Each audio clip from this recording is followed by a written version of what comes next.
நான் உங்கள் சாய் தான் பேசுகிறேன். இன்றைக்கி இந்த வீடியோ நம்ம எதை பற்றி பார்க்க போகிறோன்னா, அருப்புக்கோட்டையவே நம்ம சுற்றி காட்ட போகிறோம். அதாவது நம்ம ஏற்கனவே ஒரு பார்ட் 1 போட்டிருப்போம். அதில் என்னென்னா கீழேருந்து தான் காமிச்சிருப்போம். இப்போ மேலேருந்து ஓவரால் வியூவாக பார்க்க போகிறோம். கேமரா வேறு பிளர் ஆகிட்டே இருக்குங்க. அங்கே பார்த்தீங்கன்னா அவங்களுக்கு ஒரு பெரிய மால் மாதிரி சரவணா ஸ்டோர் மாதிரி என்னமோ கட்டிகிட்ருக்காங்க. அங்கே பெரிய பில்டிங் என்னமோ கட்டிகிட்ருக்காங்க. அது என்னன்னு தெரில. இங்கே பார்த்தீங்கன்னா இங்கெல்லாம் வீட்டுக்கு நடுவில் நிறைய மரம் அது இதுன்னு இருக்குங்க. பெருசாக வீடே இருக்காது, உங்களுக்கு பார்த்தாலே தெரியும். அங்கே தூரத்தில் பார்த்தீங்கன்னா காலி இடமா தான் இருக்காது. அந்த சைடு தூரத்தில் தெரியுது அவங்களுக்கு. டவர் தான் கட்டிகிட்ருக்காங்க இப்போதைக்கு. சரி வாங்க அப்படியே இந்த சைடு போனால் அங்கே 4-5 மலை இருக்கும். அவ்வளோலாம் பெருசாக தெரியாது, லைட்டாக தான் தெரியும் உங்களுக்கு.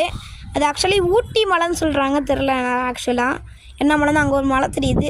இன்னொரு வீடியோ உங்களுக்கு போகணுன்னு கேட்டிங்கன்னா கமெண்ட் செக்ஷனில் சொல்லுங்கள். ஏன்னா இப்போயே லென்த் ஆகிடுச்சு வீடியோ. ஸோ பாய் கைஸ், பாய்.